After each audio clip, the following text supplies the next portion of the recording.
The legislature is back in session. Senator Respicio, you're recognized. Thank you very much, Madam Speaker. Madam Speaker, notwithstanding the House rules, I move that we bring Bill 69 from the voting file, from the third reading file down to the top of the second reading file to allow the author to make some additional amendments. On that motion, without any objection, so ordered. Senator Tamara, you're recognized then on Bill 69. Thank you, Madam Speaker. On Bill 69-32,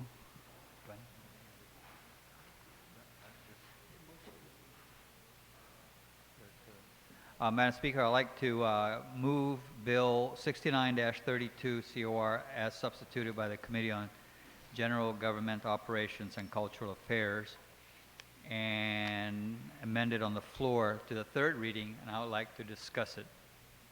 You may proceed then, Senator. Okay. Madam Speaker, a motion was made to bring Bill 69 back up to be discussed further to just clarify certain things, and in particular on page 3 on line 11.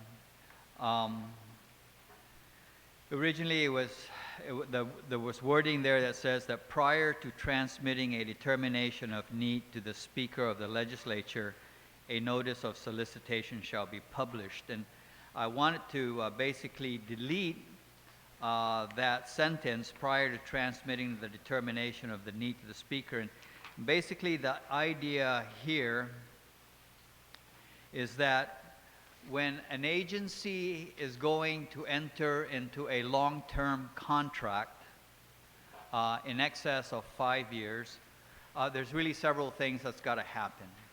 First of all, in the case of an autonomous agency, the board of directors must first develop its written determination of need, which justifies by a quantifiable sum an exceptional term contract. And an example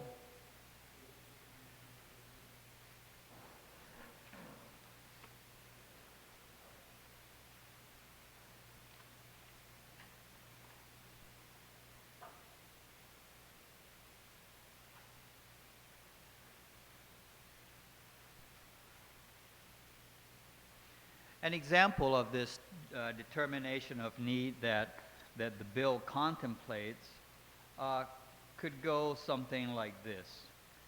And I would continue using the example that I've used earlier about the port. And the determination of need sample could read as follows. The port is in need of facilities to more effectively accommodate the growing need for break bulk cargo, passenger ships, and alternative wharf space to meet contingencies. The port has available Parcel A, otherwise known as Hotel Wharf, which if properly developed can adequately meet the projected requirements. It is estimated that the renovation and development needed will require an investment of no less than $20 million, with an annual operating and maintenance budget of about $3 million a year. The port desires to achieve its objectives through a long-term public-private partnership, which will span for a minimum of 20 years with extensions of up to an additional 10 years. Now, the bill identifies this document as a determination of need. With autonomous agencies, the boards will probably pass a simple resolution that says, whereas we need this and we need this, therefore we will enter into a public-private partnership. So that is the determination of need that must first be developed. The second thing then is that once that the agency has identified what its needs are, then it must put out a solicitation. A notice of solicitation of an exceptional term contract shall be published as provided in 5 GCA Chapter 5, which is the Guam Procurement Act, and the Guam Public Notice website if that should pass.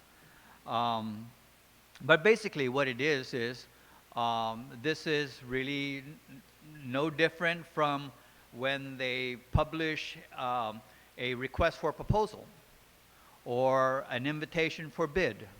So these things must, of course, occur. Now, of course, after they formulated their determination of need, the bill requires that that gets sent to the speaker for it just gets filed with the speaker, and then then that will be distributed amongst the members of the legislature. Now, what happens next then is after they have formulated their determination of need and they have published their solicitation for an exceptional term contract, that then gets sent down to the legislature, and it is those documents that the legislature would then review and deliberate on and approve or disapprove in whole.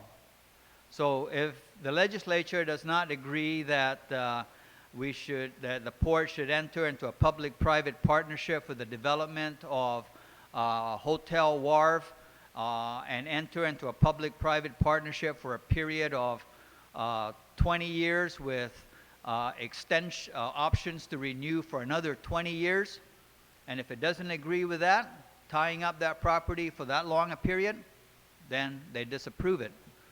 Now, this change is really different from what was originally discussed, that we were wanting them to go through the process of negotiating a contract, going through that entire process, and then coming down to the legislature and basically possibly have that entire thing negated because the legislature disapproves it.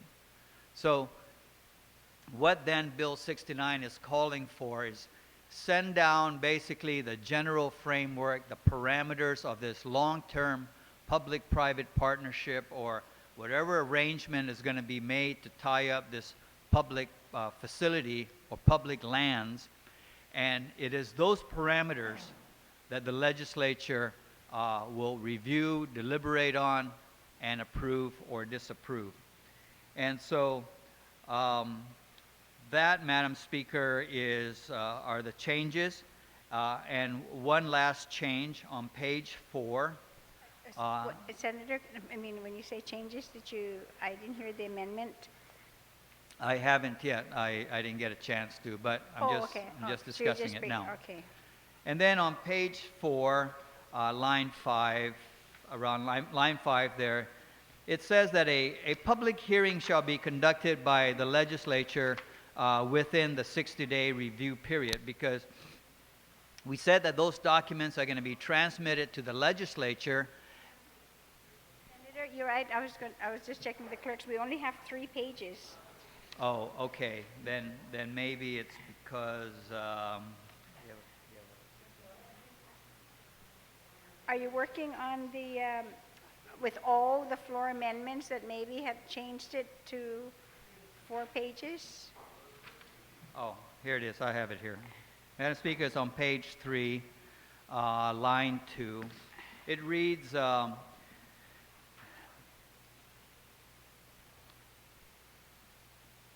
no, this is not with the changes. Yeah. I think what happened, the reason why the pages are not aligning is because yesterday we made certain amendments. And so the copy of Bill 69 that the members have is the original bill that got introduced, and we have not yet gotten an engrossed copy. And so why don't we take a brief recess and so maybe I just need if you want to move on to another bill, and if you allow me to come back so that we can then make these changes that I've discussed, and then we can discuss 69 further. Okay. Yes, Senator. Thank you. So there's a request to set it aside until the senator is ready. So Senator Respicio, did you? Let me see. Senator Rodriguez on 42.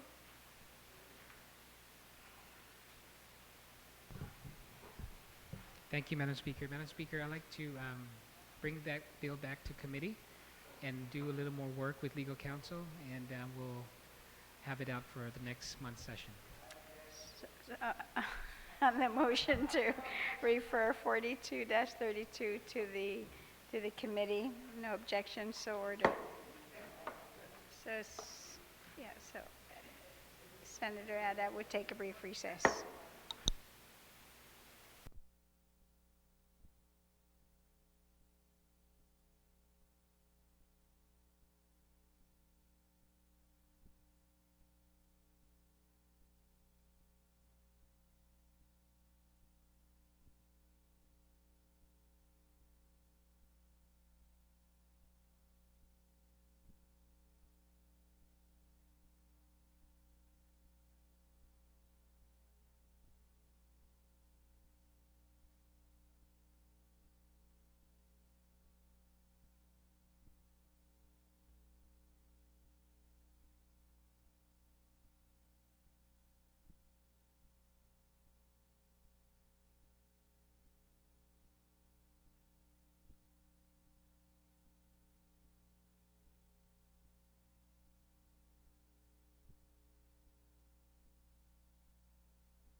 The legislature is back in session. Senator Tom Ada, you're recognized on your amendment. Thank you, Madam Speaker. So that we are perfectly clear as to which version we're looking at on Bill 69-32 COR, it should read, as substituted by the Committee on General Government Operations and Cultural Affairs, and amended on the floor, and further amended by the author on the floor. And the changes that have been made from the version that we were discussing yesterday, you would find on page 3 and 4. And on page 3, starting at line 11, I've made some strike-throughs there. And basically what this change does is it makes it clear that that a notice of solicitation must be published. And as I mentioned earlier, this notice of solicitation, we've seen versions of it such as a request for proposal or an invitation for bid. Then the next change is down on line 20, same page, and it talks about that the solicitation of an exceptional term contract. So again, using the example for, let's say, a request for proposal or an IFB, and any unsolicited commercial contract for a period in excess of 5 years. That's what's to be transmitted down to the legislature for approval or disapproval in whole. We don't really want the contract and get into the weeds with all the details of the arrangement. And so it is, so then when we get this solicitation, which has really the framework or the parameters, the legislature must take action within 60 calendar days from the date of filing with the speaker. And if we don't take any action on it, then basically that parameters of the exceptional term contract that they're soliciting shall be deemed approved.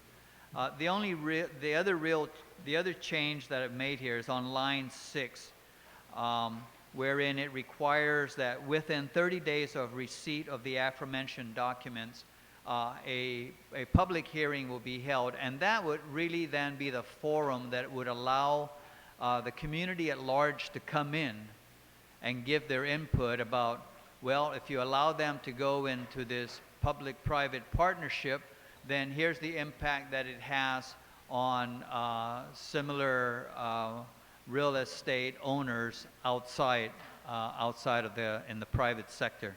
And so this by having this forum within 30 days that it's received by the legislature, then it provides the public community at large for that forum to be able to air its concerns. And then following that public hearing, the legislature, if there is nothing really controversial, the legislature could just basically do nothing, and on the 60th day, the solicitation framework shall be deemed approved. If there's a lot of controversy with it, then a simple legislative resolution simply gets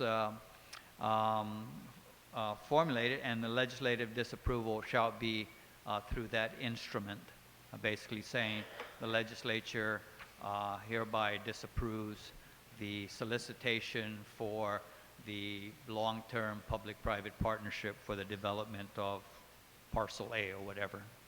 So that, Madam Speaker, are the changes that have been further made to Bill 69-32. Senator, what I would do then is that, like the way we would normally make amendments, is that I'm going to take them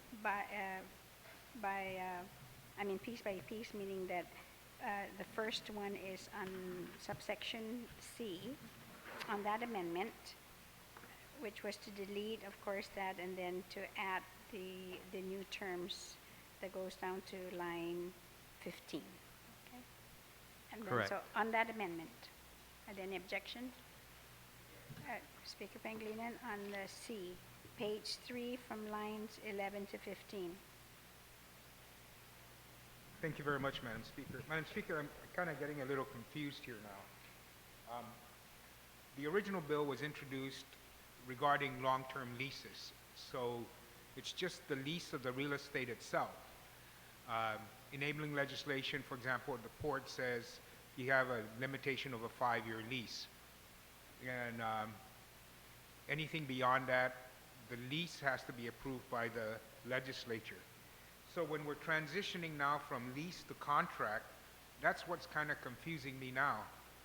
Wouldn't it be more just prudent to just, and if we don't want to approve the terms of the contract, in other words, the contract would be what they would develop on that property, or, and so forth. So that would be subject to a contract, I would suppose. But the underlying real estate ground lease, basically, is what we want to approve. And I would think that we would want to be very clear that we would do one of two things. We would either approve the term of the length of the contract, which would be beyond 5 years, and then the terms of the contract, which would be the terms and conditions of that length of the contract. And those would be the two matters that would come before the legislature for approval. That's how I kind of saw this from the very beginning. And so now when we're talking about, and kind of now almost substituting lease for contract, then I start to kind of just, because they're terms of art. And so that, I want to be very clear of what this means. And I'm not sure in reading it that I can sufficiently say I'm very confident of what I'm reading and what it means. So maybe additional explanation to differentiate between the lease, or if you want to call it the lease contract, or the development contract. We're not approving the project that will be developed there, but we certainly are going to approve the ground lease and the terms of that lease if they can be segregated out. I don't know if they can, and maybe that's why this is written in this way. So maybe just some additional articulation by the author would help me understand what we're trying to achieve here a little bit more. Senator Adat, would you like to have additional time to elaborate the difference between the lease contract or development contract or project? Yes, Madam Speaker, and I've earlier I was trying to really describe, and I think what the preceding speaker is referring to, I think can actually be that information will be in the determination of need and in the solicitation for an exceptional term contract. So as I gave the example earlier, in the determination of need, that is then when, again, using the example of the port, where the port identifies what its needs are, that it needs additional break bulk space, it needs additional wharf facilities to accommodate passenger ships, it needs wharf space to meet contingencies. And in addition to those needs then, it identifies in there that it has a certain parcel, and that it is estimated that to adequately develop this parcel, it will take a minimum of $20 million and an additional recurring $3 million a year for operations and maintenance. And that also then, considering the investments that will be needed, the port then desires, and it's still stated in this determination of need, that it wishes to enter into a public-private partnership for a period of, say, 20 years, with renewable options, with 5 renewable options of 5 years each. So that provides the framework for what its needs are. Then, after, and as I stated, for autonomous agencies, that normally that instrument will be like a resolution. Then, Once then that has been formalized, then it initiates the solicitation for this long-term public-private partnership. And again, that instrument as we normally know it, but I didn't want to necessarily say that in here because I don't want to limit the instrument that is used, but a good example is like a request for proposal. In the request for proposal, there's a lot of boilerplate language. But really, there's several provisions in the request for proposal or an information for bid, which states very specifically what the specifications are of the services or of the requirements that the public partner will have to meet in order to be able to satisfy this public-private partnership arrangement that is being contemplated. So I believe that those two documents, Madam Speaker, would provide a general framework without, getting into the weeds of a lot of the boilerplate language that you would find then in a contract. The other reason why we don't, decided that we really don't necessarily want that contract to receive the contract is that, in essence, I think in fairness to the agencies, we don't want them to go through all that effort of negotiating and sitting down to come down here and to find out that we don't really agree with a 40-year lease on Hotel Wharf. Or for that matter, that the legislature doesn't even agree with the public-private partnership on a certain development. Those general principles, I think, is really what the Bill 69 envisions, that those should be basically laid out up front. And once we have set the agency in a direction that, okay, this is what we agree with, this is what we would agree to, and we think this is the right direction to go down in, then we let them go and let them work out the details that then gets finalized in the form of a contract.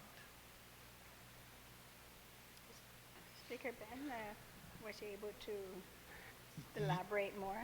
Yes, it is, but it kind of pushes me the other way on the bill. Because when we started out the bill, and I go back to what we used the example for, on why we're not going to slow these things, we used the cement on lease. And the lease itself came down, that included the project, that included the terms and conditions, and then we approved the lease. Now I'm being told that we're not going to be approving the lease, we're not going to be approving the specific project that may be tied to the development of that property, and all we're going to approve is, yes, you can use this property for 30 years, or you can lease it out for 30 years. Doesn't matter what the terms and conditions are, we don't have to review that. We don't have to review what the project would be, the viability of the project, all of that gets done and gets approved. And those are my concerns in terms of looking at these projects. I want this body, I believe this body should have the opportunity and responsibility to safeguard the alienation of resource, and that's all we talked about earlier when we were talking about the bill. Now with that kind of explanation, all of that is really wiped out the window, and all that we decide is, yes, if that's what you want to use it for, it doesn't matter. I don't get to see what the terms and conditions are. I don't really care if you're leasing them for $1 or $10. When it's worth $10, I don't get to judge on that. I don't get to act on that. I don't get to approve that, or the body does not get to do that. And I thought when we originally started that that's what we're going to do, because when we use the example, we use the example of the lease, the port wanting to lease it out for 20. They brought down the lease. We knew what we were paying. The port was going to get paid for that 20-year lease. We knew the investment that was going to be made. We knew the terms and conditions, and we approved those things as embodied in the lease. Now we're not going to be approving any of that. All we're going to be approving is that, yes, this property can be leased out for 30 years, and that's it. And I don't believe that was my original understanding of what Bill 69 had been proposing. That it had been proposing that whenever a lease is beyond 5 years, that we would get to approve those, the actual choice, for example, the actual decision that the board has made with regards to how much the property will be leased out for.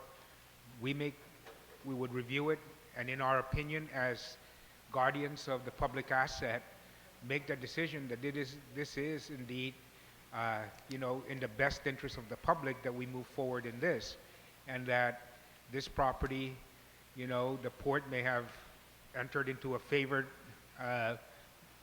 proposer and is leasing it at below fair market value, and we would have no say in that under the explanation that I just received. And I'm a little uncomfortable with that, because that wasn't my original understanding of the bill and how it had been written. And so I guess I'll just have to continue to listen and try to reassess my understanding and my position on this bill, given how it will be implemented and what's envisioned to be implemented under this program.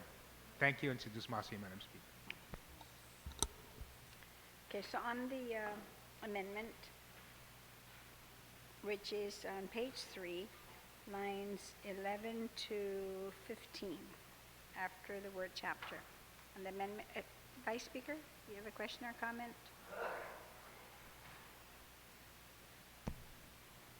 I'm a little concerned too. Maybe the move of the amendment can yield to a question, Madam Speaker. Okay, can you go ahead and state your question? All right. One of the contracts or a series of contracts that I've been most concerned about was the contract up at the airport for those 3 leases.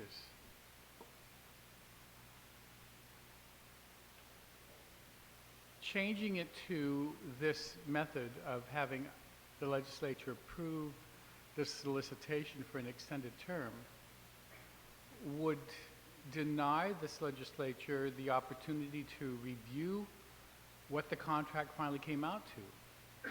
Because if they just sent down the solicitation and said, well, they're making a $25 million investment, and as a result, we want to give them a 20-year lease. If we approve the solicitation for an extended contract,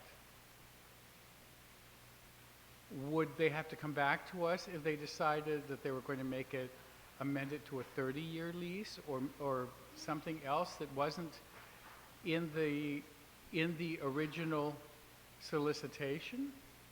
Because it would seem to me that I'd be approving the solicitation and not see the final product. And at least from what happened up at the airport, I may have said yes to the initial term of, yeah, we should give them an extended contract because there's a PPP. But the details, the devil's in the details, and I'm a little concerned that we're not going to get to see that or approve that. Senator Adat, do you yield to the question? Yes, Madam Speaker, and the Vice Speaker is correct. The intention in just really acting on the determination of need document that has been articulated by the board or the governor, and the framework of the solicitation, I think would give the broad parameters that really points them in the direction that this legislature is comfortable with. And we can get, and of course this legislature can get into more of the details when that public hearing is held, which the bill requires, must be held within 30 days of the filing of those documents down here. Then at that time then, the legislature can certainly sit down and delve into the delve into the details of, you know, what is it that's not in that determination of need document, or what is it that's not in the solicitation document, the request for proposal or the information for bid specifications. And if, of course, if it does not, if the agency cannot provide the information to put the legislature to the level of comfort that it needs, then it gets disapproved. But I guess what Bill 69 clearly says is that, you know, it is the action by the legislature for approval or disapproval shall be in whole. So it's either, you know, guys, based on the information you provided, it just doesn't hit the target, so it's disapproved. But if they've come down here and basically laid out everything, here's how we're going to do things, then the legislature approves it in whole. And Bill 69 did not envision going in there and us now, you know, making the, you know, tweaking it and all that. It was basically, here's your parameters, here's your left limit, here's your right limit, move down in that direction, and then let them get into the details of the arrangement. Vice Speaker, you still have the floor.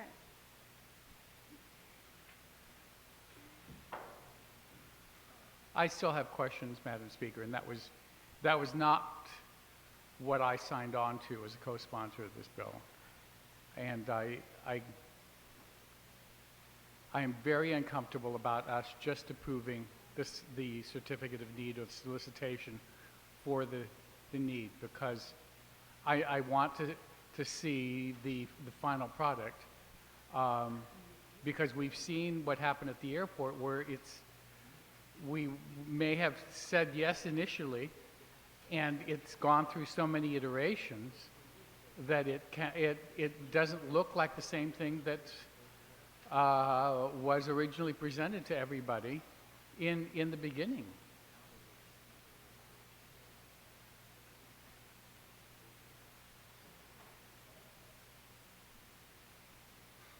On the amendment, Senator San Nicolas.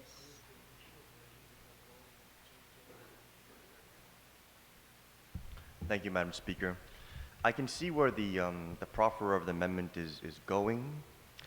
My only concern is that the way that the bill is currently constructed is we have a default to approval, which means that when we don't get all the information in front of us, and if we have this hearing and we have these questions and we get the all too often response of, we'll get back to you on that, or we'll get the information to you, Senator, where what we do is we set this narrow timeline for us to make a determination as to the merit of the lease, but then we default to approval. And if we're not requiring all the information to be provided to us, and we're depending upon the responsiveness of those seeking the long-term lease to provide it to us, there is a risk that there may be a delay, or the non-provision of necessary information, or the incomplete provision of necessary information for determination, and then because we're unable to fully determine whether or not we support it, it defaults into approval. And because we need to take action to disapprove it, I think it's important for us to be able to look at all of the elements that we're considering, because what I'm concerned about now is accountability risk. You know, if this solicitation comes down and this notice of intent to enter into this long-term lease comes down, and we look at it and we have these questions, but we don't get enough answers, but our questions also aren't so definitive that we can justify a resolution saying no, then the risk of us just defaulting to approval is very, very great. And I'm thereafter worried that because we have this default to approval and this risk of not enough information coming in and the default kicking in, then subsequent to that, we could be called into question 3-4 years down the road if a project falls through and they say, well, you didn't say no, And how's this legislature going to come back and say, well, we didn't have enough information, but it defaulted to yes? You know, so that's why, because we have the default to yes provisions into this bill, I think it's so important for us to upfront, because we gave ourselves a 60-day clock, upfront get as much information as possible so that if we need to make a case to say no, we have the information to make that case. So I see where the good senator is going with this, but I would like for us to be aware that there is major accountability risk if we're defaulting to yes and we're not having all the information in front of us in a timely fashion in order to validate a position, a no resolution, a resolution saying no. That's the only necessary, I mean, the only available step to move away from this lease in the event that we think that it's not worth it to our people. So I have some concerns about the amendment as well, Madam Speaker, and I'll weigh those carefully as it comes down to a vote. Thank you. Welcome, Senator. Senator Tom Liddell. Madam Speaker, I'd like to move to withdraw this version and then move to put back into, I guess then the process would be to withdraw this and then go back to the original version that had been moved earlier The down substituted. to the voting file. So it's the substituted version, of course, by the committee and on the floor. And amended on the floor, that Yes. version then. So That version. I would withdraw then So the this. motion to withdraw without any objections, so ordered. Okay. And your motion now is to... The motion now is to put back in second reading Bill The- 69-32 COR as substituted by the Committee on General Government Operations and Cultural Affairs and amended on the floor. And to further move that to third reading file. third reading file. And then since that's already been, if there's no further discussion on that, I would like to move that down to Okay, so the on the voting motion file. then to, of course, now go back and accept then this substituted version that was also amended on the floor. No objection, so ordered. And now the amendment would be to send Bill 69 as substituted by the committee and on the floor back down to third reading file. Is that clear? Clerks, are we clear on that? Okay, so ordered. Thank you very much. Senator Respicio, I think we need to recess because look at the time. Yes, ma'am, I move that we recess till 9 a.m. tomorrow. Thank you very much. So we will recess until 9 tomorrow morning. Did you still get to